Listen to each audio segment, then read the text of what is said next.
आशा राखेँ है विष्णु सर। यो जस्तो चाहिँ अहिलेको उसमा चाहिँ नि म्युचुअल फन्ड भन्ने त राज्यले चाहिँ संरक्षित गरेर दिइसकेका चिज हो। उनीहरूले चाहिँ अहिले यो मार्केटमा चाहिँ तुरुन्तै बिक्री गरिहालेका छन्। हुन त त्यो म्युचुअल फन्डको पनि आफ्नो ग्राहक छन् होइन, आफ्नो ठाउँमा छ सर। अब यो मार्केट घट्नेमा बढ्दाखेरि पनि फेरि आइपिओ धेरै जारी भएर बढ्या हो। यो कुनै बेला यसरी भन्नुपर्दा हामीले 1100 को मार्केट हो, हामीले नढाँटिकन भन्नुपर्दाखेरि। तर ऊ पनि छ, म्युचुअल फन्डले यसो गरिरहेछन्, उसले पनि फाइदा हेरिरहेछ।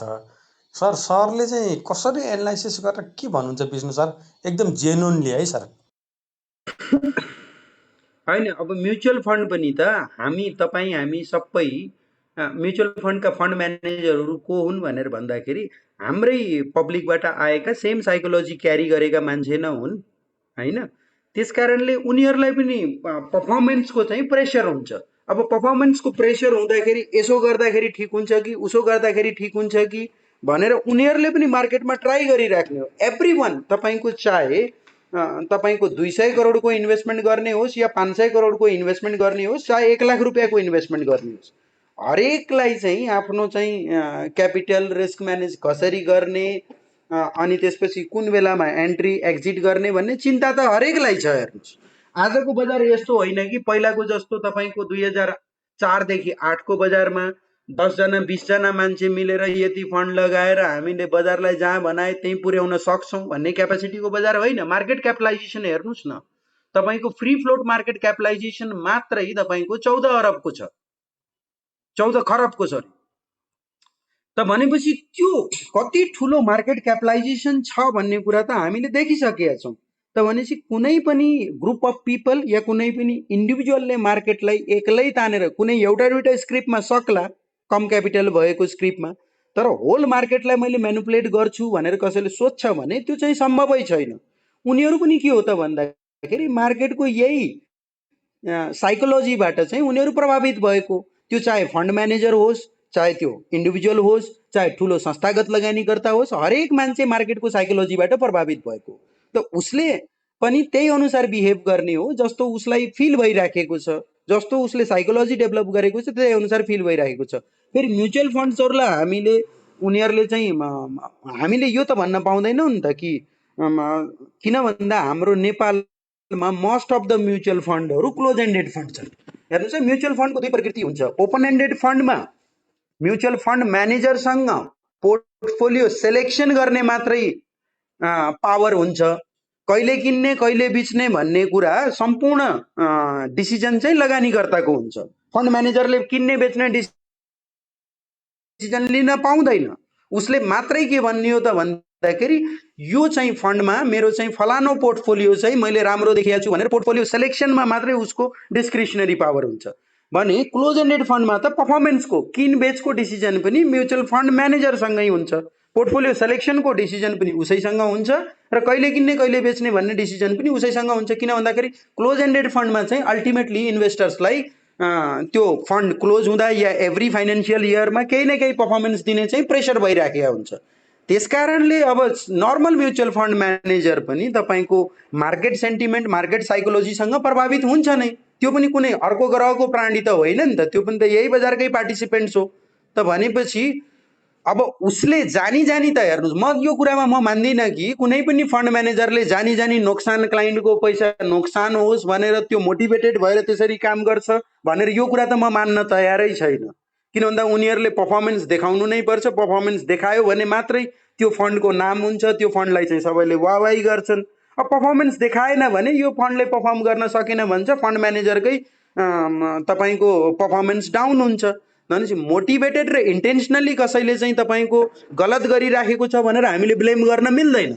उनीहरू पनि साइकोलोजीबाटै प्रभावित भएका हुन् र त्यो साइकोलोजी चाहिँ त्यही अनुसार चाहिँ जब मार्केटले आफ्नो ट्रेन्ड चेन्ज गर्छ, दिशा चेन्ज गर्छ, त उनीहरूको साइकोलोजी पनि त्यही अनुसार चेन्ज हुन्छ। यो त नर्मल मार्केट साइकोलोजीको कुरा हो। यहाँ चाहिँ फन्ड म्यानेजरले यसो गरेर उसो गर, क्लोज एन्डेड फन्डमा हामीले भन्ने अधिकारै छैन। हामीले त भनेको तिमीलाई हामीले सबै फन्ड सुम्पिसक्यौँ, तिमी चाहिँ आफ्नो सबैभन्दा बेस्ट आफ्नो क्यापेबिलिटी युज गरेर तिमीले चाहिँ फन्डलाई चाहिँ म्यानेज गरेर कतिखेर किन्ने कतिखेर बेच्ने, कुन स्टक किन्ने कुन स्टक बेच्ने तपाईँले डिसाइड गर्नुहोस् भनेर हामीले त दिइसके हो।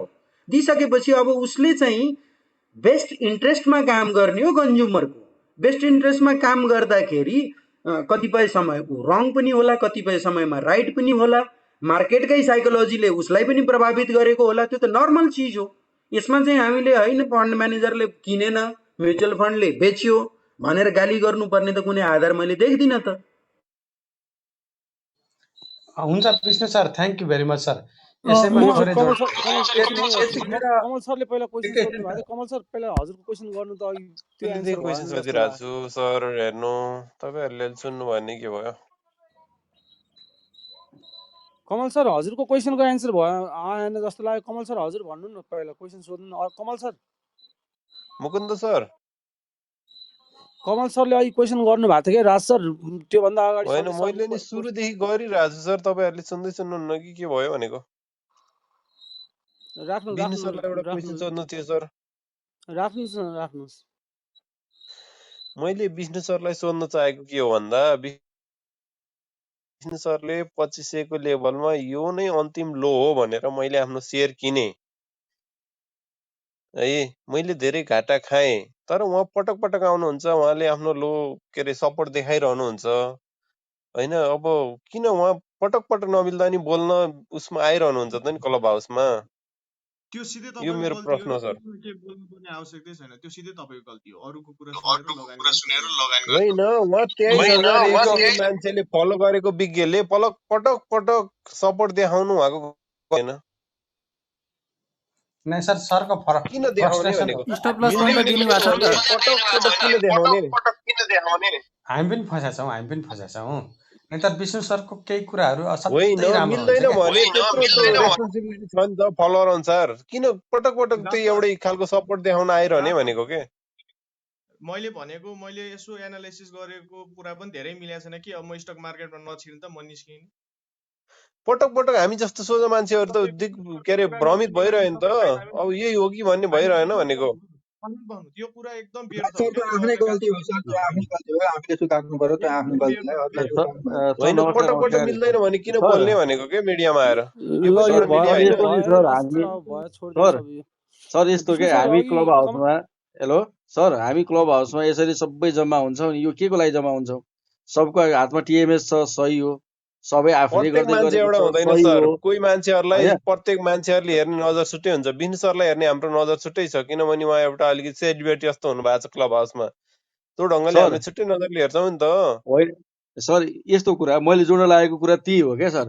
त्यही त विष्णु सरले भन्दा अरू सबैले भन्दा पनि त मैले किन भनेर भनेको हो, उहाँ त कसैले भन्दैनन्। सबै त हामीले नै गरेको हो। तर पटक पटक आएर पनि यतिमै घट्छ, यो बढ्छ, यो हुन्छ भनेर किन होइन, भन्ने भन्ने कुरा मेरो पनि मिल्दैन भने पटक पटक किन यही लो हो भनेर भनिरहने त नि भनेको के? त्यसले त हो। हामी जस्तो सोझो लगानीकर्ता फस्ने चान्स भएन भनेको के? मेरो कुरा पनि कसले त त्यही भनेको हो क्या मिलेछ सर। भनिदिनु न त ल। कसले भनेको मिलेछ भनिदिनु त ल। नमिल्ने मान्छे किन भन्ने भनेको के? मिल्दैन, मैले भनेको मिल्दैन, हुँदैन, पटक पटक गाली त्यही खाइन्छ भएर त भने किन त्यही प्रेडिक्सन कुरा गरिरहने? भन्छ नि सर। त्यही भएर त प्रेडिक्सन भन्छ। कसले एक्युरेट हो भनेर कसले भनेको छ? छैन भएको मान्छे प्रेडिक्सन भनेको के हो हेर्नु न जानेको एकचोटि। मान्छे बोल्नु नि यार। राज सर, तपाईँको विचारमा साथीहरू यो डिस्कसन राम्रो भएन, यसो नगरौँ, यस्तो गर्नुहुन्न। मात्र एउटा क्वेसन के राखेँ मैले विष्णु सरलाई भने नि, विष्णु सर अब म्युचुअल फन्ड कहिलेदेखि आउला नि? त्यो भनेर एकदम ठुलो इन्भेस्टर हो हाम्रो मार्केटमा म्युचुअल फन्डमा एकदम ठुलो इन्भेस्टर, त्यसपछि इन्डिभिजुअल ठुल्ठुलो हाउसहरू हुन्। यो कहिले आउँछ विष्णु सर? सर हजुरको प्रेडिक्सन पाउँ सर। अब यस्तो छ हेर्नुहोस्, नेपालको मार्केटमा इन्स्टिट्युसनल इन्भेस्टर्सको डेभलपमेन्टको लागि अथोरिटिजहरू कतिको सिरियसली लागेको छ भन्ने कुराहरू हामी सबैलाई सर्वविदितै छ। अथोरिटिजहरू तपाईँको इन्स्टिट्युसनल डेभलपमेन्ट हुनुपर्छ भन्ने कुरामा सिरियसनेस देखाएको हामीले भेट्दैनौँ। त्यसकारणले कुनै पनि अन्तर्राष्ट्रिय बजारहरू खस्ने, अब हेर्नुहोस् इन्टरनेसनल मार्केट पनि खस्छन्, नखस्ने होइन, 20-25%, 30% खस्छन्, तर चाहिँ छोटो समयमा चाँडै रिकभर पनि गरिराखेका हुन्छन्। त कारण के हो त भन्दाखेरि त्यहाँ चाहिँ इन्स्टिट्युसनल इन्भेस्टर्सको पार्टिसिपेसन बढी छ। किन भन्दा इन्स्टिट्युसनल इन्भेस्टर्सले इन जेनरल होइन, फेरि त्यो जरुरी छैन कि इन्स्टिट्युसनल इन्भेस्टर्सले सधैँभरि राइट डिसिजन नै गर्छ भन्ने छैन। इन जेनरल अलिकति उनीहरूको थिङ्किङ प्याटर्न चाहिँ रिलेटिभली ऱ्यासनल हुन्छ भन्ने चाहिँ हामीले सोच्ने हो। त्यस कारणले गर्दाखेरि इन्स्टिट्युसनल राम्रो डेभलप भयो भने चाहिँ डेफिनेटली त्यसले बजारलाई सपोर्टै गर्छ। तर यहाँ चाहिँ हाम्रो अथोरिटिजहरूले इन्स्टिट्युसनललाई डेभलप गर्नुपर्छ, बढीभन्दा बढी इन्स्टिट्युसन्सहरू ल्याउनुपर्छ भन्ने खालको त्यो सोच राखेको हामीले देख्दैनौँ। किन देख्दैनौँ भन्दाखेरि लाइसेन्सिङ प्रक्रियामा 2 वर्ष 3 वर्षसम्म यदि चाहिँ कुनै अथोरिटिजले जसले लाइसेन्सिङ दिने हो त्यो अथोरिटीले लट्काएर राख्छ भने उसले चाहिँ इन्स्टिट्युसनल इन्भेस्टर्स डेभलप होस् भनेर चाहेकै छैन भनेर हामीले बुझ्ने तरिका त त्यही न हो। त भनेपछि एक्चुअलमा हामीले हेर्ने हो भने हामी हेरौँ न, हामी धेरै तपाईँको के अरे साह्रै नयाँ पनि होइन क्या हाम्रो नेपालको क्यापिटल मार्केट। हाम्रो नेपालको क्यापिटल मार्केटको इतिहास पुरानै छ र रेगुलेटरीको आस्पेक्ट्सबाट हेर्ने हो भने इन्डियाको सेबी र नेपालको सेबोन चाहिँ 1 वर्ष जेठो कान्छो मात्रै हो। त त्यहाँ कुन किसिमले इन्स्टिट्युसनल इन्भेस्टर्सहरू डेभलप भयो आज हामीले हेर्छौँ भने इन्डियामा लङ ओन्ली फन्ड मात्रै, ओपन एन्डेड फन्डहरूको बोलबाला छ। ओपन एन्डेड फन्ड, त्यसमा पनि सिस्टमेटिक इन्भेस्टमेन्ट प्लान, हरेक महिना जसको जति हैसियत छ, कसैको 1000 को हैसियत छ भने 1000, 500 को हैसियत छ भने 500, कसैको चाहिँ 10,000 को हैसियत छ भने 10,000 रुपियाँ हरेक महिना कमिटेड फन्ड हुन्छ। यो पैसा मैले बजारमा लगानी गर्ने हो भनेर कमिटेड फन्डहरू हुन्छ र त्यो फन्डको चङ्क निकै ठुलो छ।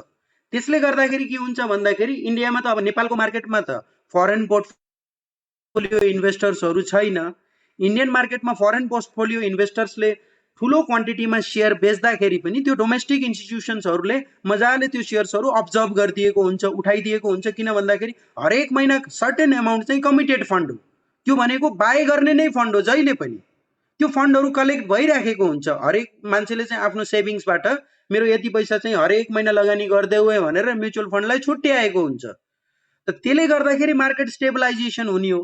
अब यहाँ त अहिलेसम्म यत्रो वर्षको प्र्याक्टिसमा म्युचुअल फन्ड्सहरू आएको पनि धेरै लामो समय भइसक्यो। आजसम्म चाहिँ ओपन एन्डेड फन्डहरूको कन्सेप्ट लिएर आएर मार्केट पार्टिसिपेन्ट्सले एक्सपेक्ट गरे अनुसार, उनीहरूले भने अनुसार किनबेच गर्ने फन्डहरूको अहिलेसम्म पनि हिम्मत हुन सकेको छैन र ती खालका फन्डहरूलाई प्रमोट गर्ने र इन्स्टिट्युसनलाई प्रमोट गर्ने भनेर अथोरिटीले पनि सिरियसली सोचेको देखिएको छैन। यदि सोच्थ्यो भने तपाईँको 30 दिन 35 दिन भित्रमा कुनै इन्स्टिट्युसनले डकुमेन्ट पुरा गरेर आएको छ, डकुमेन्ट पुरा नगरेकोलाई त लाइसेन्स दिन मिलेन। यदि डकुमेन्ट पुरा गरेर आएको छ भने 30-35 दिन भित्रमा लाइसेन्स दिइसक्नु पर्ने। तर यहाँ के हुन्छ 3-3 महिनासम्म लाइसेन्स दिँदैन। त भनेपछि मोटिभेटेड तरिकाले इन्स्टिट्युसनललाई प्रमोट गरेको छैन। जसले प्रमोट गर्ने जिम्मेवारी लिएको त्यो संस्थाले आफ्नो जिम्मेवारी निभाएको छैन भनेर बुझ्नु पर्यो। डेफिनेटली आज इन्स्टिट्युसन इन्भेस्टर स्ट्रङ भइदिएको भए आज जुन हामीले बजारमा पीडा देखिराखेका थियौँ त्यो सायद देख्नु पर्थेन। त भनेपछि यिनै साना साना माइक्रो लेभलका कुराहरू चाहिँ बजारको रेगुलेटरी अथोरिटीले बुझिदिनु पर्ने हो र कसरी बजारको डेभलपमेन्ट गर्न सकिन्छ। ठुला कुरा गरेर मात्रै बजारको डेभलपमेन्ट त हुँदैन नि त, हैन। नयाँ स्टक एक्सचेन्ज आयो भन्दैमा बजारको चाहिँ सिग्निफिकेन्ट डेभलपमेन्ट हुन्छ भन्ने पनि छैन। नयाँ ब्रोकरहरू टन्नै थप्यो भने चाहिँ बजारको राम्रो डेभलपमेन्ट हुन्छ भन्ने पनि छैन।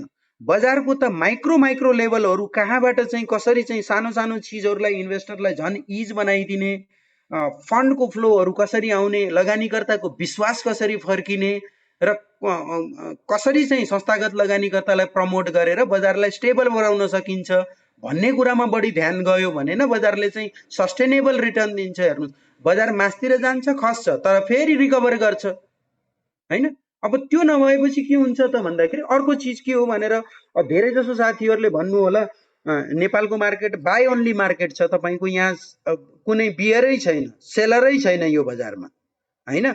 ओन्ली बाई हो। प्रफिट बुक गर्न चाहिँ सक्यो, सेल गर्ने भनेको प्रफिट बुक गर्ने हो। अदरवाइज तपाईँले किनेर मासतिर गयो भने मात्रै कमाउने आधार हो। किनेर तलतिर आयो भने कसैले पनि कमाउन सक्दैन। यदि सर्ट सेलिङ भइदिएको भए सायद लामो बियर मार्केट्सहरू हुन्थेन नेपालमा।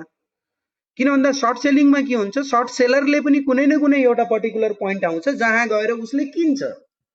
त नेचुरल बायर हुन्छ बजारको एउटा, अर्को चाहिँ सर्ट सेलरले पनि किन्ने दिन आउँछ। अनि त्यसले गर्दाखेरि मार्केट चाहिँ छिटो रिकभर गर्ने गर्दछ। अब यहाँ हामीले सर्ट सेलर्सहरू डेभलप गर्न नसक्नु पनि हाम्रो बजारको कमजोरी हो। त्यो दुईटै पार्टिसिपेन्ट्स हुनुपर्छ, बल्ल बजारले चाहिँ स्मुथली फङ्सन गर्छ। वान साइडेड एकतर्फ पार्टिसिपेन्ट्स भएको बजारले के गर्छ त भन्दाखेरि मासतिर बढ्दाखेरि पनि कहिल्यै नखस्ने हो कि भन्ने खालको अनुभूति र फिलिङ दिने, र तलतिर आउँदाखेरि पनि कहिल्यै उठ्न नसक्ने हो कि भन्ने खालको फिलिङ र अनुभूतिहरू दिने। त्यो खालको चाहिँ वान साइडेड मात्रै, तपाईँको मासतिर गएको छ भने कहिल्यै खस्दै खस्दैन, गएको गई गर्ने, प्रफिट बुकिङै नदेखिने, अनि तलतिर आउँदाखेरि चाहिँ बाइङै नदेखिने। त्यो कारण के हो त भन्दाखेरि हाम्रो बजारमा ओन्ली तपाईँको लङ ओन्ली फन्ड छ, तपाईँको सर्ट सेलर्सहरू छैन, बुल र बियर दुइटै छैन, ओन्ली बुल मात्रै छ नेपालको बजारमा।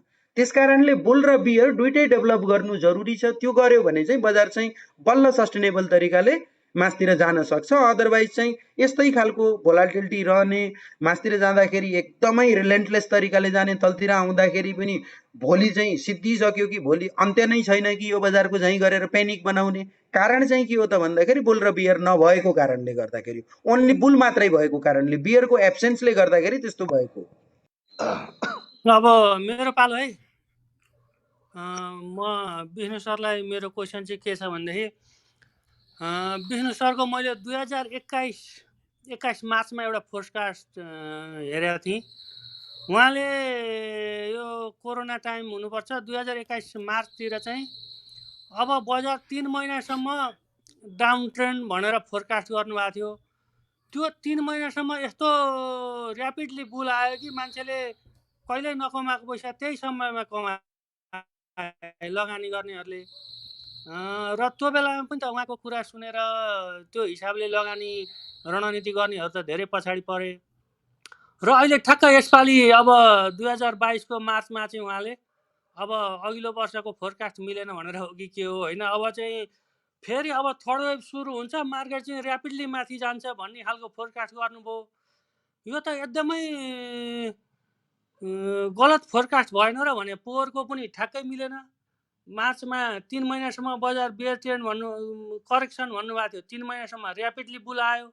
अब यसपालि पनि अब थर्ड वेभ आउँछ, बजार धेरै माथि जान्छ, सबै सेक्टरहरू चल्छन्, मान्छेहरूले राम्रो कमाउँछन् भन्दै गर्दाखेरि अब अघिल्लो वर्ष बजार करेक्सन आउँछ भनेर लगानी नगर्नेहरूले उहाँले त अब क्लास पनि चलाउनुहुन्छ होला। अब उता अर्कै सिकाएर यहाँ आएर चाहिँ अर्कै कुरा भन्नुभयो हो कि नत्र त ठ्याक्कै उल्टो भयो त सर। यो के छ हजुरको यस विषयमा?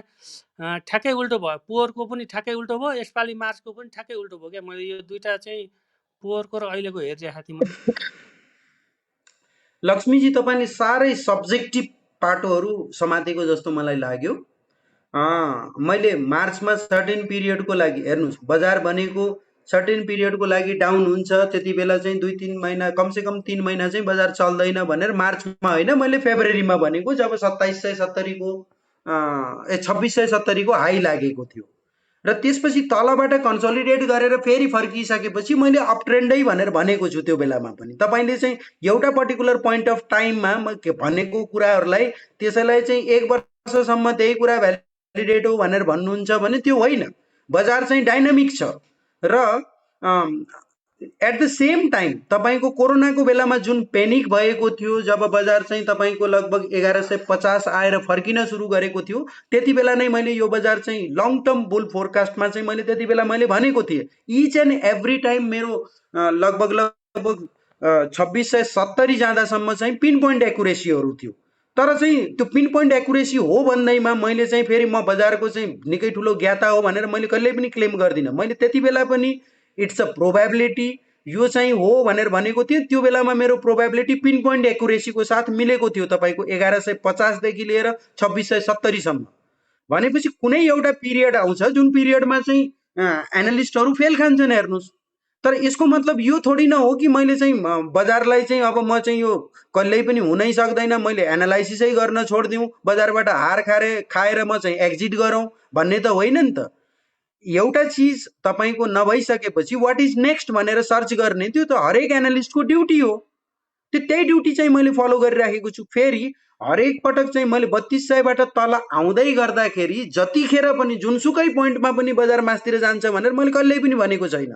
यदि तपाईँले त्यो ब्लेम लगाउनुहुन्छ भने फेरि तपाईँले त्यो स्टक मेरो भिडियोजहरू हेर्नु होला, एक एक गरेर भिडियो हेर्नु होला। मैले भनेको छैन हरेक पटक चाहिँ बुल जान्छ भनेर मैले कतिखेर पनि भनेको छैन। तर this is the support point. यो समयदेखि यहाँसम्म आउन सक्छ, यहाँबाट सपोर्ट लिएर मासतिर जान सक्छ भन्ने कुरामा फेरि चाहिँ 3-4 पटक चाहिँ बिचमा म गलत भएको छु। त भनेपछि त्यो चिजहरू त हामीले सपोर्ट रेसिस्टेन्स तिनैका आधारमा अगाडिका फरवर्ड गाइडलाइन्सहरू, चाहे त्यो फन्डामेन्टल एनालिस्ट होस् चाहे टेक्निकल एनालिस्ट होस्, हरेकले पास्ट डेटालाई एनालाइसिस गरेर फरवर्ड गाइडलाइन्सहरू दिने हो, हरेक मान्छेले दिने हो। आज तपाईँले भन्नु न, ल कुन फन्डामेन्टल एनालिस्टको कुराहरू मिलेको छ त? होइन, कसैको पनि मिलेको छैन। बजारको एउटा साइकोलोजी छ, त्यो साइकोलोजी अनुसार चलिराखेको छ, त्यसलाई रिड गर्ने हामीले प्रयास मात्रै गरेको हो कि सायद यस्तो हुन सक्छ कि भनेर प्रोबेबिलिटी मात्रै हामीले लगाएको हो। अब त्यो प्रोबेबिलिटीमा कतिको कुनै समयमा राम्रो एक्युरेसी हुन्थ्यो, मैले भनिसकेँ। एउटा कुनै पिरियड थियो पिन पोइन्ट एक्युरेसी थियो, त्यही भएर धेरै साथीहरूले मलाई फलो पनि गर्नुभयो होला। अब कुनै पिन पोइन्ट कुनै पर्टिकुलर टाइममा ब्लन्टली रङ भएको छु, एकदमै ड्रामेटिकल्ली रङ भएको छु, मैले एक्सपेक्टै नगरेको बिहेभियर मार्केटले गरेको छ। अब त्यो गरेको छ त त्यो रियालिटी हो। इट डजन्ट मिन कि मैले चाहिँ मलाई बजारले रङ प्रमाणित गरिदियो भन्दैमा म बजारबाट पलायन हुने, मैले बजारलाई एनालाइसिसै गर्न छोड्ने त होइन। ठिक छ, फेरि it's your decision, it's your choice कि मेरो कुरा चाहिँ अब यो विष्णुले भनेको कुरा मिल्दैन, यसको कुरा नसुनिदिउँ भनेर भन्नुहुन्छ भने पनि तपाईँहरूकै चोइस हो। मैले त कसैलाई जबरजस्ती मेरो कुरा सुन्नुहोस् पनि भनेको छैन। तपाईँहरूले इन्भाइट गर्नुहुन्छ, म आएर मासतिर बोलिदिन्छु। मलाई इन्भाइट नै नगर्नुहोस्, म बोल्दिनँ। मुकुन्द सर, एउटा क्वेसन राखौँ है म। हजुर राख्नु न प्रेम सर, राख्नु। विष्णु सर, मेरो चाहिँ यो तपाईँलाई एउटा क्वेसन छ। मेरो क्वेसन चाहिँ यो नयाँ लगानीकर्ता अनि हाम्रो यो ब्रोकरदेखि यो नियामक निकाय र यो म्युचुअल फन्डदेखि अथवा इन्स्टिट्युसनल इन्भेस्टरहरूसँग लिएर मेरो क्वेसन छ। म डिटेलमा क्वेसन राख्न चाहन्छु सर। यो हाम्रो चाहिँ अहिले यो ब्रोकर लाइसेन्स चाहिँ व्यापक रूपमा चाहिँ बाँडेर अथवा चाहिँ ब्रोकरका शाखाहरू खोलेर देशैभरि चोक चोकमा चाहिँ ब्रोकर पुर्याउने अनि त्यसबाट नयाँ लगानीकर्तालाई यो सिधै सेकेन्डरी मार्केटमा चाहिँ ल्याउने भन्ने यो जुन बजारमा चाहिँ जुन एउटा चाहिँ व्यापक चाहिँ एउटा यो यसो गर्नाले चाहिँ बजार विस्तार हुन्छ भन्ने चाहिँ यो हामीले चाहिँ भ्रम पालिरहेका छौँ।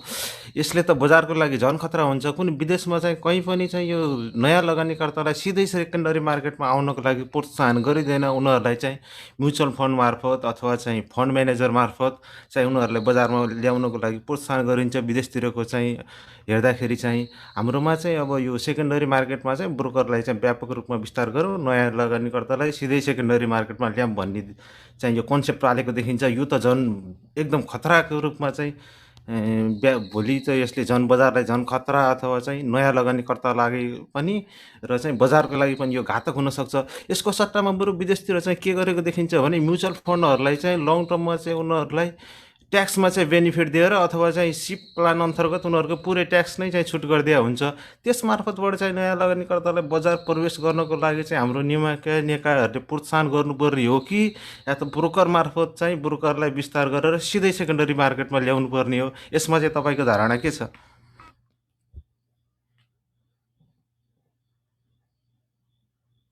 अनि तपाईँले जुन कन्सर्नहरू व्यक्त गर्नुभयो एक्ज्याक्टली यो चिज चाहिँ मैले सुरुवाती चरणदेखि नै जब म नेपालमा आएँ 2018मा म आएको, सुरुदेखि नै मेरो भ्यू चाहिँ तपाईँले अहिले जुन कन्सर्न व्यक्त गर्नुभयो त्यही नै भ्यू हो।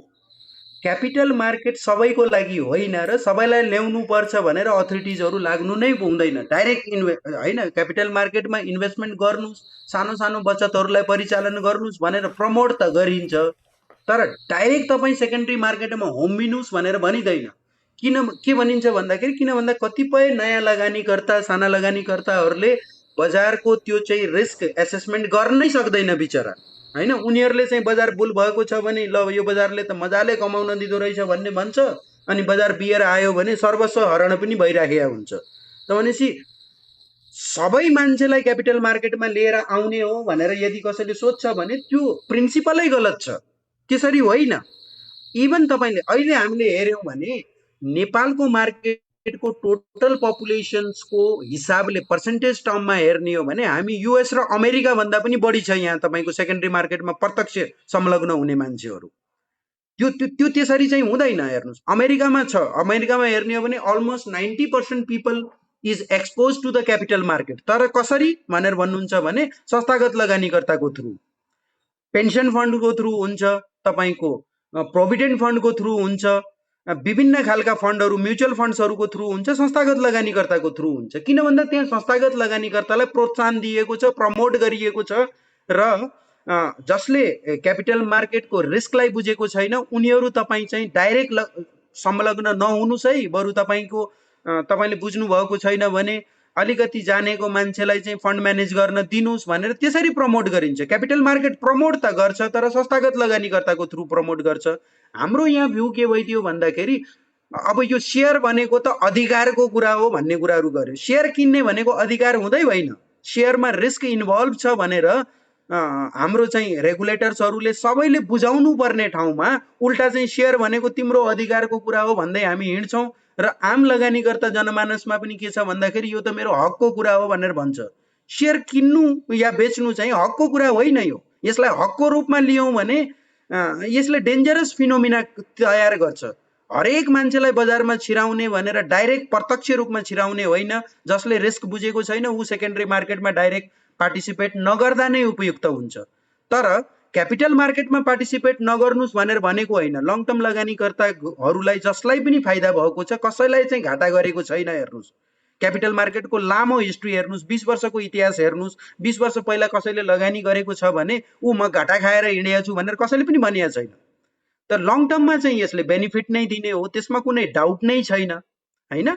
अब सर्ट टर्मको रिस्कहरू म्यानेज गर्न नसक्ने भएको हुनाले प्रत्यक्ष रूपमा चाहिँ तपाईँ क्यापिटल मार्केटमा यदि यसको रिस्कलाई बुझ्नु भएको छैन भने नआउनुहोस् है भनेर निरुत्साहित गर्ने गरिन्छ। त्यही भएर त क्याटेगराइजेसन गरिन्छ नि त। Who is the retail investors, who is the high net worth individuals, को चाहिँ क्वालिफाइड इन्स्टिट्युसनल इन्भेस्टर्स हो भनेर क्याटेगराइज गर्ने गरिन्छ। त्यो क्याटेगराइज गर्नुको अर्थ नै जस्तो इन्डियामा तपाईँको के छ भनेर भन्नुहुन्छ भने कुनै पनि आइपिओहरू आयो भने रिटेलको लागि जम्मा 35% मात्रै छुट्याइएको छ। तर रिटेल भनेर क्याटेगराइज कसरी गरिएको छ? 2 लाख भन्दा कमको लगानी गर्ने मान्छेलाई रिटेलको क्याटेगोरीमा राखिएको छ। त्योभन्दा मास्तिर लगानी गर्ने इन्डिभिजुअललाई चाहिँ हाई नेटवर्थ इन्डिभिजुअलको क्याटेगराइजेसन गरिएको छ र संस्थागत लगानी गर्नेलाई चाहिँ क्युआइबी भनेर क्याटेगराइजेसन गरिएको छ। त हरेक पार्टिसिपेन्ट्सलाई सेयर छुट्याइएको छ कि त कति पर्सेन्टेज भनेर। रिटेलको पोर्सनमा 35% मात्रै छुट्याइएको छ र अरू चाहिँ हाई नेटवर्थ इन्डिभिजुअल, संस्थागत लगानीकर्ता, विदेशी लगानीकर्ता भनेर उनीहरूलाई छुट्टा छुट्टै कोटाहरू सिस्टम गरिएको छ। किन भन्दाखेरि सबैको पार्टिसिपेसन इक्वल होस् र संस्थागत लगानीकर्ताहरूको साथसाथै विकास होस् भन्ने उद्देश्यले गरिएको छ। अब यहाँ हाम्रो म्युचुअल फन्डलाई दिएको जाबो 5% पनि खोज्नुपर्छ भन्दै हामी डिबेट गर्दै हिँड्छौँ। त्यो भनेको के हो त भन्दाखेरि हरेक मान्छेलाई चाहिँ यसको बजारको रिस्क नबुझेको मान्छेलाई पनि इन्भल्भ गराउँ भनेर भनिया हो। तपाईँको दिन बिहान कमाएर बेलुका के छाक कसरी टार्ने, आज मैले कमाइनँ भने मैले बेलुका चाहिँ रोटी के खाने, भात के खाने भनेर भन्ने मान्छेलाई क्यापिटल मार्केटमा लगानी गर भनेर भन्न मिल्छ? सुहाउँछ? त्यो त सम्भवै छैन हैन। त भनेपछि अब ती मान्छेलाई पनि लिएर आउने हामीले पपुलेसनको 90%लाई चाहिँ सेयर होल्डर इन्भेस्टर बनाइदिन्छौँ। हरेकलाई चाहिँ सेयर दिनुपर्छ, यो हक अधिकारको कुरा हो भन्दै हिँड्यौँ भने प्रिन्सिपल्ली रङ हुन्छ। त्यो चिजहरू त्यो चिज चाहिँ गरिँदैन, प्र्याक्टिसमा छैन। डेफिनेटली म तपाईँको कुरासँग 100% सहमत गर्छु। अनि यसमा सर यो हाम्रो निकायहरूले पनि यो इन्स्टिट्युसनल इन्भेस्टरहरूलाई केही चाहिँ ट्याक्समा चाहिँ छुट अथवा यो पोर्टफोलियो म्यानेजरहरूलाई चाहिँ केही छुट दिएर नयाँ लगानीकर्तालाई चाहिँ त्यस मार्फतबाट बजारमा भित्राउनको लागि चाहिँ प्रोत्साहन गर्नुपर्ने होइन सर? सर यसैमा जोडेँ मैले सुमा गफ गर्नुभयो। यो म्युचुअल फन्डको जुन चाहिँ छ सर 5% त्यो चाहिँ आरक्षण, त्यो आरक्षण त राज्यले चाहिँ के त्यसलाई सपोर्ट होस् भनेर नै गरे हो कुनै बेलामा। तर अहिले चाहिँ त्यसलाई मिसयुज भयो हो कि होइन जस्तो सरलाई के लाग्छ सर? मलाई त मिसयुज भयो कि जस्तो लाग्यो कि सर। होइन, मिसयुज मलाई त्यस्तो लाग्दैन। ब्लन्टली त्यस्तो मिसयुज भएको छ भन्ने मलाई लाग्दैन। किन भन्दाखेरि हेर्नुहोस् है, अब हामीले के सोध्छौँ भन्दाखेरि म्युचुअल फन्ड्सहरूले किन्ने मात्रै हो, उनीहरूले बेच्ने नै होइन भनेर यदि क्लोज एन्डेड फन्डमा हामीले त्यो चिजहरू भन्छौँ भने त्यसो भए फन्ड म्यानेजरले कसरी पर्फर्म गर्ने त? होइन, फन्ड म्यानेजरले पर्फर्म गर्न सक्दैन नि त। उसले कुनै न कुनै पर्टिकुलर पोइन्ट अफ टाइममा आएर प्रफिट बुक गर्यो भने मात्रै नै युनिट होल्डरलाई डिभिडेन्ड खुवाउन सक्छ। त्यो पैसा भनेको त उसको आफ्नो निजी पैसा त होइन नि, साझा पैसा हो नि त, लगानीकर्ताहरूकै युनिट हो। त भनेपछि युनिट होल्डरलाई डिभिडेन्ड खुवाउनको लागि कुनै न कुनै पर्टिकुलर पोइन्ट अफ टाइममा प्रफिट त बुक गर्नु पर्यो नि, होइन? अब त्यो प्रफिट बुक गर्छ भने होइन म्युचुअल फन्डले क्वान्टिटी बेच्यो, सेलिङ गर्यो, त्यही भएर बजार खस्यो भनेर ब्लेम गर्नु चाहिँ मलाई उचित लाग्दैन, होइन? उनीहरूले चाहिँ जानी जानी त्यस्तो खालको मिसयुज गरेका छन् जस्तो मलाई लाग्दैन। हो, एकाध इन्सिडेन्टहरू कस्तोसम्म भेटिएको छ भन्दाखेरि यहाँ चाहिँ कन्फ्लिक्ट अफ इन्ट्रेस्टका कुराहरू देखिएको छ, त्यो चिज चाहिँ म नोट डाउन गर्न चाहन्छु। जस्तो कता कता सुन्नमा आइन्छ, अब त्यो सत्यता हो कि होइन मलाई थाहा छैन, तर सुन्नमा कस्तो आइराखेको छ भन्दाखेरि कतिपय म्युचुअल फन्ड्सहरूले क्यासमा बसेर आफ्नै जुन चाहिँ प्यारेन्ट कम्पनी हो, जस्तो भनौँ ग्लोबल आइएमईको, मैले एक्जाम्पल मात्रै लिएको है, फेरि तपाईँहरूले ग्लोबल आइएमईलाई ब्लेम गर्यो भनेर नभन्नुहोस्, मैले जस्ट एक्जाम्पल मात्रै। जस्तो ग्लोबल आइएमईको तपाईँको ब्याङ्क पनि छ, होइन? अनि ग्लोबल आइएमईकै म्युचुअल फन्ड पनि छ। अब parent company global IME bank हो, ग्लोबल आइएमई म्युचुअल फन्डले यदि ग्लोबल आइएमई ब्याङ्कलाई चाहिँ तपाईँको लिक्विडिटीको प्रब्लम भयो, उसँग चाहिँ डिपोजिट्सको प्रब्लम भयो भने यदि त्यो म्युचुअल फन्डले सेयर बेचेर ग्लोबल आइएमईमा डिपोजिट लिएर गएर जम्मा गरिदिन्छ भने त्यहाँ चाहिँ कन्फ्लिक्ट अफ इन्ट्रेस्ट हो। अब त्यस्तो खालको कन्फ्लिक्ट अफ इन्ट्रेस्ट भएको छ छैन भन्ने कुरा त रेगुलेटरले हेर्ने कुरा हो, हामीले त थाहा पाउन सक्दैनौँ। यदि त्यस्तो गरेको छ भने डेफिनेटली गलत गरेको छ, मिसयुज गरेको छ। तर म यो कुरा मान्न तयार छैन कि फन्ड म्यानेजरले जानी जानी तपाईँहरूको क्लाइन्टको पैसा चाहिँ बिगारिदिन्छु या उनीहरूलाई चाहिँ म नाफा दिन्न भनेर जानी जानी चाहिँ इन्टेन्सनल्ली गरेको चाहिँ मैले देख्दिनँ। त्यो चाहिँ हुन पनि सक्दैन, सम्भव पनि छैन। फन्ड म्यानेजरलाई पर्फर्मेन्सको प्रेसर जहिले पनि हुन्छ। हस्, थ्याङ्क यू सर। त्यसैमा अलिकति थोरै जोडिहालेँ मैले।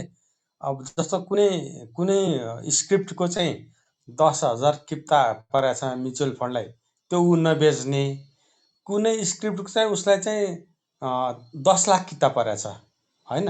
आखिर त प्रफिट त 1 रुपियाँ होस् या 10 रुपियाँ होस्, एउटै कुरा हो। त्यो 10 लाख किता चाहिँ ऊ बेच्न तयार हुने तुरुन्तै, 1,000 किता चाहिँ 10,000 किता चाहिँ नबेच्ने, यस्तो देखिया छ कि मार्केटमा। के हो सर यसलाई, यो सरको एनालाइसिस के हो सर यो? अहिले हेर्नुहोस्, अब ओभियसली साइकोलोजी कसरी काम गर्छ भन्दाखेरि जुन सेयर्सको बजारमा सप्लाई कम छ, सप्लाई कम भएर उसले त्यो सप्लाईमा पनि तपाईँको राम्रो किताहरू होल्ड गरिराखेको छ म्युचुअल फन्ड्सहरूले, र रिटेलमा चाहिँ साना साना किताहरू छरिएर रहेका छन् भने ओभियसली अब त्यहाँ म्युचुअल फन्ड म्यानेजरको कस्तो खालको चिजहरू आउन सक्छ भन्दाखेरि यसको बजारमा सप्लाई कम छ, यो सप्लाई चाहिँ मैले होल्ड गरेर राखिदिएँ र यो सप्लाईलाई पुरै अब्जर्भ गरेर राखिदिएँ, मैले ट्रेडिङको लागि खुला गरिदिइनँ भने यसको प्राइसेस बढ्ला। बढ्यो भने कुनै पर्टिकुलर पोइन्ट अफ टाइममा गएर मैले नाफा बुक गर्न सकौँला, सिग्निफिकेन्ट प्रफिट बुक गर्न सकौँला भनेर इन्टेन्सनली नै होल्ड गर्छ। त्यसमा त रङ डुइङ त मैले कहीँ पनि देख्दिनँ, होइन? अब जसको सप्लाई बढी छ तपाईँको सानो प्रफिट पर्सेन्टेजमा, भोलि बिहान अरू मैले नबेचे अर्काले बेच्देला भन्ने डर पनि त छ नि त फन्ड म्यानेजरलाई, होइन? त भनेपछि त्यसमा चाहिँ प्रफिट बुक गर्ला उसले।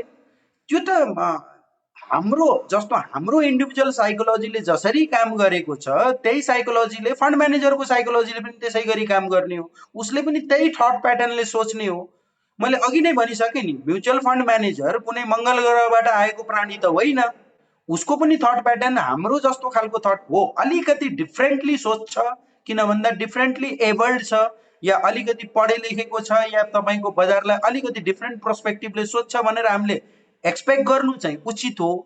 तर चाहिँ जेनरल पब्लिक साइकोलोजी भन्दा सिग्निफिकेन्ट डेभिएट भएर फन्ड म्यानेजरले सोध्छ भन्ने कुरामा चाहिँ म मान्दिनँ। त किन भन्दा हरेक मास साइकोलोजी चाहिँ एउटा फन्ड म्यानेजरलाई पनि लागू भइराखेको हुन्छ र एउटा इन्डिभिजुअललाई पनि मास साइकोलोजीले काम गरिराखेको हुन्छ। त त्यही अनुसार त्यही साइकोलोजीले काम गर्ने हो। ओभियसली बढी किता सेयर छ भने मैले नबेचे अर्को कुनै फन्डले बेच्देला भन्ने त्रासले चाहिँ बेचिदिन्छ, होइन? कम किता छ भने यो चाहिँ मैले सप्लाई चाहिँ बजारमा छैन कि मैले अब्जर्भ गरिदिएँ भने प्राइस माथि जान सक्ला भन्ने लोभले चाहिँ होल्ड गर्छ। त्यही नै गर्ने हो। प्रफिट म्याक्सिमाइजेसन गर्नको लागि त के बजारमा लिगल्ली इल्लिगल ट्रिकहरू भनिएको छैन है। फेरि त्यस्तोमा चाहिँ तपाईँको सर्कुलर ट्रेड गर्दै सेयर बजार बढाएर मासतिर लैजान्छ भने त्यो त क्रिमिनल अफेन्स भयो होइन। क्रिमिनल भन्दा पनि अब फेरि यहाँ क्रिमिनल भनेर फौजदारी मुद्दाहरूका कुराहरू आइराखेका छन्। अब त्यो चाहिँ डिफ्रेन्ट अफेन्स भयो। तर लिगल्ली चाहिँ धितोपत्र कारोबार गर्न चाहिँ जुन चाहिँ बन्देज गरेको छैन त्यो दायराभित्र रहेर कसैले चाहिँ भन्छ म यो सेयर होल्ड गर्छु, मैले अझै लामो समयसम्म होल्ड गर्छु, आज 1000 मा बेच्दिनँ 3000 मा बेच्छु भनेर सोध्छ भने त रङ डुइङ त केही पनि गरेको छैन उसले। आखिर उसको प्रफिट त होइन नि त, युनिट होल्डरको प्रफिट हो नि त। युनिट होल्डरको प्रफिट म्याक्सिमाइजेसनको लागि जुनसुकै मार्केटमा लिगल तरिकाका ट्रिकहरू यदि फन्ड म्यानेजरले अपनाउँछ भने त्यो अपनाउन उसको अधिकार पनि हो र अपनाउनु पनि पर्छ उसले। Thank you. हस् सर, थ्याङ्क यू सर। यसैमा अलिकति सर उनीहरूलाई त्यसो भए किन दिने त सर? हामीले बरु हामी नै राख्छौँ नि त्यो सेयर, हामीलाई दिए हुँदैन र? हामी पनि आफ्नो रिस्क त हेर्छौँ नि सर। किन उनीहरूलाई दिएको होला सरकारले? होइन, मैले अघि भनिसकेँ नि सञ्जयजी, तपाईँले आफ्नो रिस्क हेर्न सक्नु होला, तपाईँलाई मार्केटको बेटर अन्डरस्ट्यान्डिङ होला। ओभियसली जससँग मार्केटको बेटर अन्डरस्ट्यान्डिङ छ, म्युचुअल फन्ड भन्दा म राम्रो म्यानेजर हो भनेर तपाईँलाई लाग्छ भने ओभियसली तपाईँको अधिकारको कुरा हो, त्यो तपाईँले गर्न पाउनुहुन्छ। तर जसको चाहिँ मार्केटको बेटर अन्डरस्ट्यान्डिङ छैन, रिस्क म्यानेजमेन्टको टेक्निक छैन होइन, ती मान्छेहरूलाई चाहिँ प्रत्यक्ष रूपमा संलग्न नहुन् र संस्थागत लगानीकर्ताको थ्रु चाहिँ आउन्। अब तपाईँसँग 1 लाख रुपियाँ एकै दिनमा लगानी गर्ने क्यापासिटी छ भने कोही मान्छेसँग त तपाईँको वर्षभरिमा 10,000 भन्दा लगानी गर्ने क्षमता छैन होला नि त। तिनीहरूको लागि त म्युचुअल फन्डले नै काम गर्छ नि त। भनेपछि साना साना लगानी गर्ने मान्छेहरूलाई पनि एउटा चाहिँ प्लेटफर्म होस् भनेर न यो चिजहरू प्रोभाइड गरिएको हो। त त्यो त गर्नु जरुरी छ। हामीले त भन्छौँ अझै कोटा बढाउनु पर्छ होइन। अब नेपालमा त हेर्नुहोस् है, नेपालमा 100 रुपियाँमा जुनसुकै इस्युज पनि 100 रुपियाँमा आउने भएको हुनाले अब तपाईँहरू सबैले भन्नुहुन्छ कि होइन 100 रुपियाँ त हाम्रो हक हुनुपर्छ, किन भन्दा तपाईँहरूले प्रफिट मात्रै देख्नु भएको छ। 100 रुपियाँमा आएको सेयर त 1000, 2000, 3000 भएको देख्नु भएको छ नि त, त्यो लोभले गर्दाखेरि हो। तर इन्टरनेसनली त हेर्नुहोस् तपाईँको 100 रुपियाँमा लिस्टिङ हुँदैनन्, त्यहाँ त सेयर्सहरू प्रिमियममा लिस्टिङ हुन्छन्। 10 रुपियाँको सेयर 700, 800, 1000 रुपियाँमा लिस्टिङ हुन्छ। त भनेपछि अब त्यहाँ त के हो त भन्दाखेरि इभन आइपिओमा पनि ग्रेट रिस्क छ। नेपालकै केसमा पनि हेर्नुहोस्, तपाईँले 2016 देखि 2018 को मार्केटमा हेर्नुभयो भने 100 रुपियाँमा आएका कतिपय हाइड्रो पावरहरू 40 रुपियाँमा पनि आएको देखिएको छ। त रिस्क त छ, 100 रुपियाँ भन्दा तल आउन पाउँदैन हुँदैन भन्ने कुरा त छैन नि त, हामीले देखिसकेका छौँ। त भनेपछि सानो सानो रिस्क म्यानेजमेन्ट गर्न नसक्ने, सानो सानो लगानी गर्ने को लागि यदि प्लेटफर्म चाहियो भने त्यो म्युचुअल फन्डले प्रोभाइड गर्छ भनेर गभर्मेन्टले प्रमोट गर्ने तरिकाले तिनीहरूलाई गर्ने नै हो। यदि उनीहरूलाई त्यहाँ पार्टिसिपेसन नदिने हो भने how can the mutual fund performs होइन। र त्यहाँ चाहिँ उनीहरूले के गलत गरेका छन् त, लगानीकर्ताकै पैसा न उनीहरूले गरेका हुन्, युनिट होल्डरकै पैसा त हो, उसले आफ्नो खल्तीमा लिएर जाने त होइन नि त। त्यो पैसा त बेटरै छ उसलाई रिजर्भेसन दिएर ऊ त के जाबो 5% रिजर्भेसनलाई पनि हामीले यत्रो हिउँद ट्राई गर्ने। मैले भनिसकेँ नि, इन्टरनेसनल प्र्याक्टिस त रिटेललाई जम्मा 35% मात्रै दिइन्छ, 40% दिइएला कुनै ठाउँमा। तर चाहिँ मोस्ट अफ द पोर्सन चाहिँ इन्स्टिट्युसनल इन्भेस्टरलाई दिइन्छ। किन भन्दाखेरि इन्स्टिट्युसनल इन्भेस्टर प्रमोट गर्नुहोस् भने, किन सरकारको पनि स्वार्थ छ नि त त्यसमा। इन्स्टिट्युसनल इन्भेस्टर्सले बेटर तपाईँलाई ट्याक्स प्रोभाइड गर्छ, मार्केट अनस्टेबल भएको बेलामा स्टेबिलिटी लिएर आउन सक्ने सम्भावना हुन्छ, किन भन्दा उसँग ठुलो फन्ड हुन्छ, उसको क्यापासिटी बढी हुन्छ, त्यसकारणले नै प्रमोट गर्ने हो। यदि चाहिँ ठुला ठुला फन्डहरू नेपालमा भइदिएको भए मार्केट अहिलेसम्म स्टेबल पनि भइसक्थ्यो र फेरि मार्केटले के थाहा हाम्रो अहिलेसम्म पिक पनि लगाइसक्थ्यो। तर किन भन्दाखेरि in absence of the institutional investors मार्केटले यो खालको बिहेभ गरेको हामीले बुझ्नु पर्यो नि त। किन तपाईँको अरू बजारहरू जम्मा 20-25% खसेर फेरि रिकभरी गर्न हुने विश्वभरिका बजारहरू, नेपालको बजार 40% खसेर 13 महिना हुँदाखेरि पनि रिकभर नगर्ने कारण के हो त यसको पछाडि भन्दाखेरि संस्थागत लगानीकर्ताको प्रोपर डेभलपमेन्ट नभएर नै हो, अरू केही पनि कारण होइन। सर नमस्कार। अनि इलेक्ट्रोले अहिले चाहिँ के भन्छ सर, यो चाहिँ धेरै तल पनि र धेरै माथि पनि नबन्ने होइन, चाहिँ एकदम आतिनी कुरा नगरिकन जस्तै कि अब सम्भावित कुरा त्यही हो होइन, प्रोबाबिलिटीकै कुरा हुने हो। त्यसमा तपाईँको धारणा के छ सर? तपाईहरुलाई टु बी स्पेसिफिक होइन, अब म इलेटतिर जान चाहिन, कतिपय साथीहरूले इलेट चाहिँ बुझ्नुहुन्न पनि।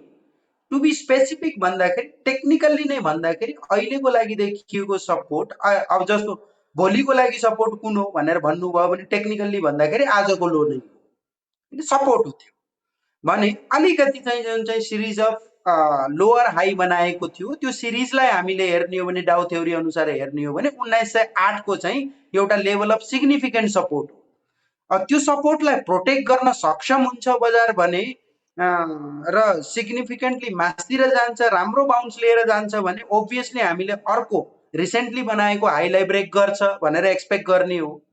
प्योरली टेक्निकल भाषामा भन्दाखेरि है, अब इलेटले त तपाईको लङ टर्म फोरकास्टहरु पनि गर्छ। अब त्यो फोरकास्टहरु तपाईले अघि भनिसक्नु भयो, अब त्यो चाहिँ हामीले बुझ्दा पनि बुझ्दैनौँ, भन्दा पनि नभन्नुस्। जुन साथीहरुले बुझ्नुहुन्छ उहाँहरुको लागि रेलिभेन्ट होला, यहाँ कतिपय साथीहरुको लागि रेलिभेन्टै नहोला, त्यही भएर म त्यो भन्न चाहिन।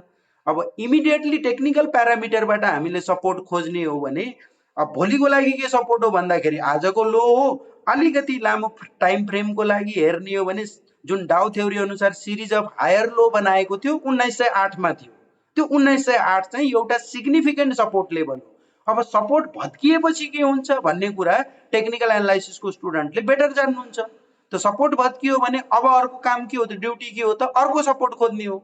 अर्को सपोर्ट कहाँ छ त भनेर भन्दाखेरि 1806 मा नै छ, त्यो बाहेक अन्त त सपोर्ट देखिँदैन। त भनेपछि त्यसरी नै हो हामीले एनालाइसिस गर्ने। Thank you. अनि विष्णु सर, यो जस्तै नेप्सको जुन गणना गरिन्छ नि घटबड हुने, यो चाहिँ अब कुनै स्टकले चाहिँ माथि लाने र कुनै स्टकले तल लाने गर्छ, त्यस्तो चाहिँ कुन कुन स्टक अथवा कसरी चाहिँ नेप्सेको त्यो चाहिँ गणना कसरी गरेको छ होइन? अस्ति नै एकचोटि कुरो त आयो, प्लस चाहिँ यो नेप्सेको जुन चाहिँ हाम्रो बोनस दिइसकेपछि एडजस्ट हुन्छ नि, एडजस्ट हुँदाखेरि त्यसले असर पार्छ कि के छ सर यसको विषयमा? होइन, बोनस एडजस्ट हुनु भनेको इन्डेक्सको मार्केट क्यापिटलाइजेसनमा फरक नपरोस् भनेर नै हो। यदि बोनसले एडजस्ट गरिएन भने मार्केट क्यापिटलाइजेसन फरक पर्छ। त्यही भएर विश्वभरिका स्टक एक्सचेन्जहरूले बोनस यस्ता कर्पोरेट इभेन्टहरू जसले प्राइसलाई इम्प्याक्ट पार्छ र मार्केट क्यापिटलाइजेसनलाई फरक पार्छ, त्यो चिजहरूको चाहिँ एउटा फ्याक्टर इन गरेर एउटा एडजस्टमेन्ट फ्याक्टर निकालेर एडजस्टमेन्ट गरिन्छ। कारण के हो त भन्दाखेरि इन्डेक्समा प्रभाव नपरोस् भनेर हैन। त्यसकारणले त्यो एडजस्टमेन्ट गर्दाखेरि उल्टा तपाईको इन्डेक्समा प्रभाव नपरोस्, त्यसको मार्केट क्यापिटलाइजेसन नबिग्रोस् भनेर हो। अब नेपालको इन्डेक्सको गणना कसरी हुन्छ भनेर भन्दाखेरि तपाईको मार्केट क्यापिटलाइजेसनमा भएको चेन्जेस अनुसार, जस्तो मानौ हिजो चाहिँ मार्केट क्यापिटलाइजेसन 10 अर्ब थियो, आज मार्केट क्यापिटलाइजेसन 11 अर्ब भइदियो भनेपछि इन्डेक्स कतिले बढ्नु पर्यो त? 1% ले बढ्नु पर्यो हैन। त्यो अनुसार चाहिँ तपाईको मार्केटको इन्डेक्सको तलमाथि मुभमेन्टहरु हुने गर्दछ।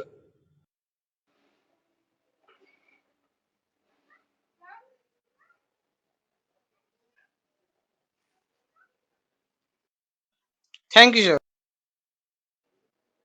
राजन सर हुनुहुन्छ? राजन सर नमस्कार। राजन कुवर सर हुनुहुन्छ? राजन सर बोल्न नमिल्ने जस्तो लाग्यो। क्वेसन सोध्नु है, अरु कसो केही क्वेसन छ? इन्डेक्सको सन्दर्भमा विष्णु सरलाई एउटा थप म जिज्ञासा राख्न चाहन्छु है। विष्णु सर, यो हामी इन्डेक्स हेर्ने क्रममा चाहिँ हामी चाहिँ यो क्लोजिङ कतिमा छ भनेर चाहिँ क्लोजिङ प्राइसको आधारमा चाहिँ इन्डेक्स क्यालकुलेसन गर्ने प्रचलन छ। तपाईँको चाहिँ क्लोजिङमा चाहिँ यो सर्टेन प्राइसहरू चाहिँ एकदम तलमाथि गराएर चाहिँ इन्डेक्सलाई चेन्ज गराउने या म्यानिपुलेसन गरेको पनि देखियो। यो संसारमा चाहिँ विश्वभरमा चाहिँ यो कस्तो प्रचलन छ? क्लोजिङको आधारमा लिने गरिन्छ अथवा एभरेज प्राइसको आधारमा गर्ने गरिन्छ? कस्तो छ अन्त चाहिँ? हेर्नुस्, अब यस्तो हुन्छ, डिफ्रेन्ट वर्ल्डमा डिफ्रेन्ट तरिकाले चाहिँ क्लोजिङ प्राइसहरू डिटरमाइन गरिन्छ हैन। अब जस्तो इन्डियाको एक्जाम्पल लिने हो भने लास्टको आधा घण्टामा भएको भोल्युम वेटेड एभरेजको बेसिसमा क्लोजिङ प्राइसहरू डिटरमाइन गर्ने गरिन्छ। हैन। त्यो स्टकको केसमा पनि त्यही लागू हुने हो, इन्डेक्सको केसमा पनि त्यही लागू हुने हो। भनेपछि अमेरिकाको कतिपय मार्केटमा चाहिँ स्पेसल एउटा विन्डो हुन्छ जसमा चाहिँ अक्सनिङ प्रोसेसबाट स्पेसल मार्केट पार्टिसिपेन्ट्सहरूले क्लोजिङ प्राइस चाहिँ डिटरमाइन गर्छन्। भने कुनै कुनै ठाउँमा लास्ट ट्रेडेड प्राइसलाई नै क्लोजिङ प्राइस लिइन्छ। अब कस्तो हुन्छ भने यो सब्जेक्टिभ हो। यदि चाहिँ ओभरअल मार्केटमा चाहिँ ठुलो भोल्युम्सहरू ट्रेड हुन्छ र कुनै पनि इन्डिभिजुअल्स या ग्रुप अफ इन्डिभिजुअलले त्यो प्राइसलाई मेनुपुलेट गर्न सक्ने आधारै छैन भने लास्ट ट्रेडेड प्राइसलाई पनि लिएर क्लोजिङ गर्ने गणना गर्ने मेथड चाहिँ बेटर हो हैन। तर नेपाल जस्तो मार्केटमा सानो सानो मार्केट क्यापिटलाइजेसन भएको एकदमै इलिक्विड मार्केट भएको लास्टको तपाईँको 5 मिनटमा चाहिँ तपाईँको 4-5% कुनै सेयर्सहरू बढाउन सक्ने क्यापासिटी भएको बजारमा चाहिँ यदि चाहिँ हामीले लास्टको आधा घन्टाको भोल्युम वेटेड एभरेज क्लोजिङ प्राइसहरू डिटरमाइन गरिदियौँ भने अब कसैले चाहिँ क्लोजिङ प्राइस म्यानुपुलेट गर्न खोजेको छ जानी जानी भने त्यो चिजलाई चाहिँ निरुत्साहित हुन्छ, त्यो मान्छेले सक्दैन। त भनेपछि गर्नुपर्ने चाहिँ लास्टको नेपाल जस्तो केसमा चाहिँ कुनै एउटा निश्चित समय आधा घन्टाको पिरियड हुन्छ या 15 मिनट अझै सानो समय होला, लास्टको आधा घन्टाको भोल्युम वेटेड एभरेज प्राइसलाई चाहिँ क्लोजिङ प्राइसको रूपमा गणना गरियो भने अब कसैले मोटिभेटेड र इन्टेन्सन लिएर चाहिँ मैले क्लोजिङ प्राइस म्यानुपुलेट गर्छु भनेर भन्न सक्दैन उसले। त हुनुपर्ने त्यो हो, हामीले बारम्बार भनेको पनि हो, यो क्लोजिङ प्राइस चाहिँ तपाईहरुले लास्ट ट्रेडेड प्राइसलाई क्लोजिङ प्राइस लिनुहुन्छ अनि हिजोको क्लोजिङ प्राइसलाई आजको ओपनिङ प्राइस लिनुहुन्छ, त्यो चाहिँ साइन्टिफिक भएन। आजको ओपनिङ प्राइस एक्चुअलमा जे हो त्यो नै हो, हिजोको क्लोजिङ प्राइस आजको ओपनिङ प्राइस हुनै सक्दैन। भने क्लोजिङ प्राइसलाई पनि म्यानुपुलेट नहुने गरी भोल्युम वेटेड गरिदिनु भयो भने क्लोजिङ प्राइस म्यानुपुलेट गर्न गाह्रो हुन्छ, गर्दैन, डिस्करेज हुन्छ त्यस्तो म्यानुपुलेट गर्ने मान्छेहरू। भनेपछि मोर साइन्टिफिक बनाऊ भन्ने हामीले प्रयास गरेको हो। तर त्यो चिजहरू चाहिँ मैले लगभग 4 वर्षभन्दा बढी भइसक्यो यो चाहिँ साइन्टिफिक भएन, क्लोजिङ प्राइसेसलाई साइन्टिफिक बनाऊ भनेर मैले प्रयास गरिराखेको। त्यो साह्रै गाह्रो काम पनि होइन, भोल्युम वेटेड एभरेज क्याल्कुलेट गर्न त कसैलाई पनि गाह्रो हुँदैन, नेप्सेसँग सबै डाटाहरू छ। तर त्यो हुँदा हुँदै उनीहरू एग्री पनि गर्छ कि होइन तपाईले भनेको कुरा ठिक हो भनेर एग्री पनि गर्छ। When it comes to the implementation implement गर्दैन। त भनेपछि अब यहाँ हामीले कसरी बुझ्ने त यो चिजहरू? एग्रिमेन्ट पनि गर्ने हामीले भनेको कुरामा अनि इम्प्लिमेन्ट पनि नगर्ने भनेपछि अब आई डोन्ट नो कुन खालको मोटिभले काम गरिरहेको छ, कुन खालको इन्टेन्सनले काम गरेको छ। त्यही भएर शंका गर्नुपर्ने आधारहरू रहन्छ भनेर मैले बारम्बार भन्ने कारण चाहिँ त्यही नै हो। त हुनुपर्ने साइन्टिफिक तरिकाले हो, मोर अफ अ साइन्टिफिक के हो भन्ने कुरा। जहाँ चाहिँ तपाईको म्यानुपुलेट गर्न सक्ने सम्भावना नै छैन त्यो ठाउँमा चाहिँ लास्ट ट्रेडेड प्राइसलाई नै क्लोजिङ लिँदाखेरि पनि फरक परेन। जहाँ त्यस्तो खालको हुन सक्ने सम्भावना छ त्यहाँ बढी साइन्टिफिक मेथड अपनाउने हो। त साइन्टिफिक मेथड अपनाऊ भनेर भन्दाखेरि त कसैलाई पनि आपत्ति नहुनु पर्ने हो, तर चाहिँ यहाँ अपनाइदैन, गरिँदैन। जे चलिराखेको छ ट्रेडिसन जे चलिराखेको छ त्यसलाई त चेन्जै गर्नु हुँदैन। त्यो ट्रेडिसनललाई चेन्ज गर्यौं भने त बर्बादै हुन्छ भन्ने खालको मानसिकताले काम गरिएको छ।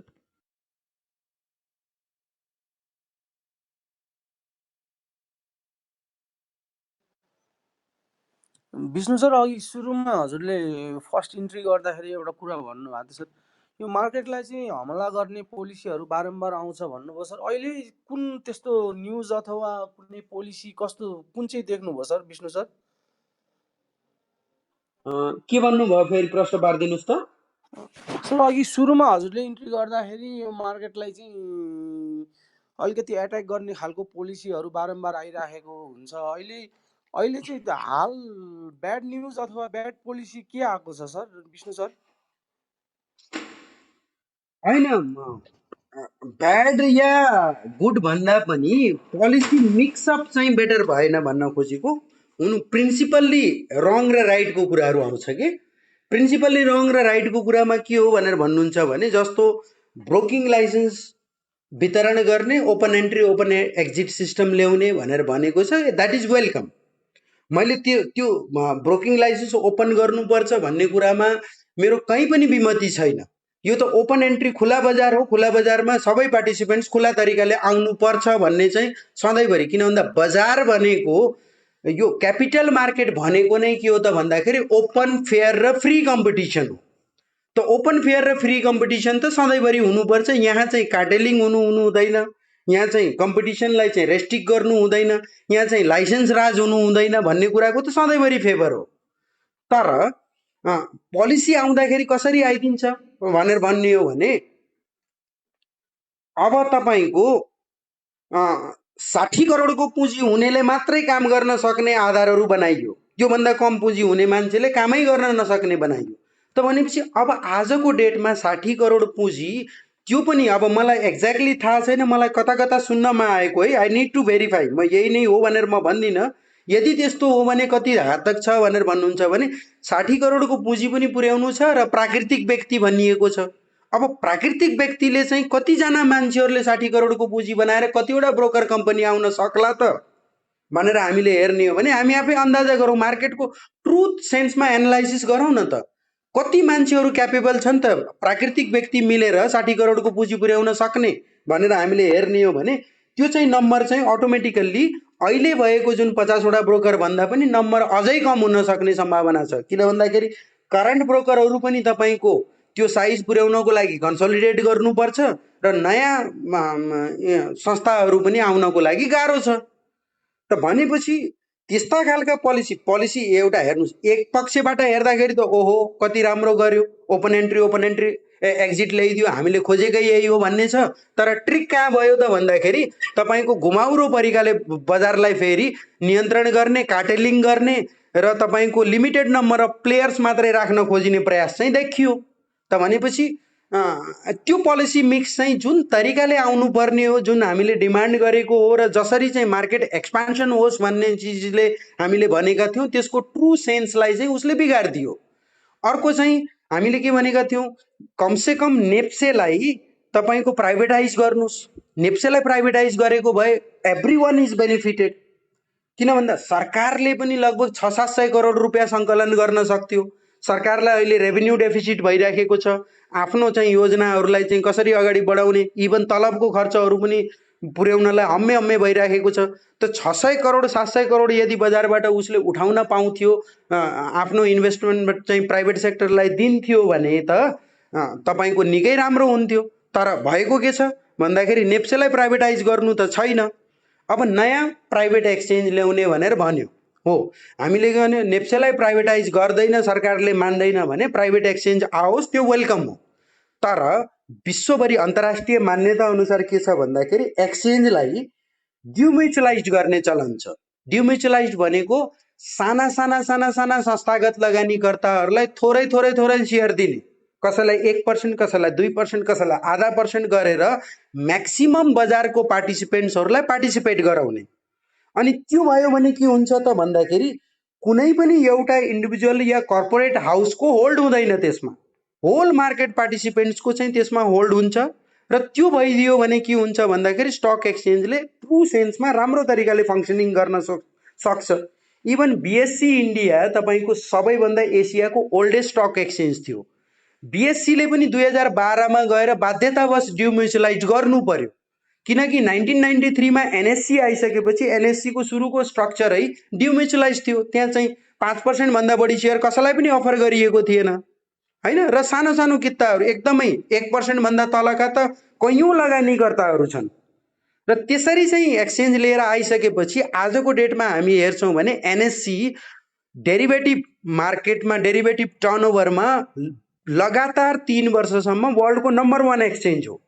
किन भन्दाखेरि उसको कर्पोरेट स्ट्रक्चर यति राम्रो थियो कि सबै लगानीकर्ताहरूले एनएससीमा विश्वास गरे। अब बिएससी एसियाको ओल्डेस्ट स्टक एक्सचेन्ज हुँदाखेरि पनि उसको कर्पोरेट स्ट्रक्चरमा चाहिँ प्रब्लम थियो, किन भन्दा त्यो प्राइभेटली ओन्ड कम्पनी थियो। प्राइभेटली ओन्ड कम्पनी एउटा कर्पोरेट या एउटा इन्डिभिजुअल व्यक्तिहरूको बढी सेयर भइदिएको हुनाले त्यहाँ चाहिँ ट्रान्सपेरेन्सी मेन्टेन हुन्थेन, त्यहाँ चाहिँ तिनीहरूको चाहनामा चाहिँ स्टक एक्सचेन्ज चल्थ्यो।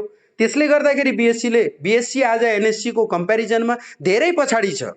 तपाईँको चाहे टर्नओभर हेर्नुहोस्, भोल्युम हेर्नुहोस्, हरेक चिजमा पछाडि छ बिएससी। र बिएससीको आजको टाउको दुखाइ के हो भन्दाखेरि हामीले एनएससीले गर्ने कामको 25% काम मात्रै पाए पनि हुन्थ्यो भनेर उनीहरूले सर्च गरिराखेको छ, त्यति काम पनि पाइराखेको छैन। त भनेपछि बेटर मिक्समा आउनु पर्थ्यो। तर अब यहाँ भएको के छ, तपाईँको प्राइभेट लिमिटेड कम्पनी पनि आउन पाउने र 15% सेयर चाहिँ पहिला 10% थियो, त्यसको प्रोभिजन बढाएर झन् 15% गरिदियो। अब हुन्छ कि हामीले प्र्याक्टिकल्ली हेरौँ न, के यो सम्भव छैन त? एउटै कर्पोरेट हाउसले 10वटा कम्पनी खडा गरिदिन्छ, विभिन्न नाममा, विभिन्न आफ्नो आसेपासेहरूको नाममा 10वटा कम्पनी खडा गरिदिन्छ। अनि त्यो 10वटा कम्पनी खडा गरेर 10% सेयर होल्ड गरेको हो कि तपाईँले त 15% को लिमिट दिनुभएको छ, मैले त 10% गरेको छु भनेर सिङ्गल कर्पोरेट हाउसमा एक्सचेन्ज जान सक्ने सम्भावना भयो कि भएन? त भनेपछि नयाँ एक्सचेन्ज आउनु वेलकम थियो। सबैभन्दा बेटर त के हुन्थ्यो भन्दाखेरि हामी आम नेपाली नागरिकहरूको लगानी भएको नेपाल स्टक एक्सचेन्जमा त्यसैलाई प्राइभेटाइज गरिदिएको भए 600-700 करोड आउँथ्यो, त्यसले सरकारलाई पनि हेल्प हुन्थ्यो, सबै पार्टिसिपेन्ट्सलाई राम्रो हुन्थ्यो। अब त्यो गर्न सकेन र प्राइभेट सेक्टर ल्याउँदाखेरि पनि के भयो त भन्दाखेरि सिङ्गल कर्पोरेट हाउसमा चाहिँ तपाईँको स्टक एक्सचेन्ज जान सक्ने रिस्क बढेर गयो। गर्ला नगर्ला त्यो पछिको कुरा हुन्, तर चाहिँ सम्भावना त छ नि त। त भनेपछि त्यो सम्भावना, त्यो बाटो नै बन्द गर्नको लागि त सानो सानो किताहरू सबै पार्टिसिपेन्ट्सलाई, सबै संस्थागत लगानीकर्ताहरूलाई चाहिँ अफर गरिदिएको भए त बेटर हुन्थ्यो। त भनेपछि त्यो गरिएको छैन भनेपछि देयर इज पोलिसी डेभिएसन छ। इन्टरनेसनल प्र्याक्टिस के हो, मान्यता के हो, सिद्धान्त के हो, त्योभन्दा डेभिएट गरेर पोलिसी बनेको छ भने त्यो पोलिसीलाई कसरी राम्रो भन्न सकिन्छ र? त्यही नै हो, पोलिसी आएका छन् तर राइट मिक्समा छैन, पोलिसी डेभिएसन छन्, मान्यता र सिद्धान्त विरुद्धका पोलिसीहरू छन् भन्ने कुरा मात्रै हो।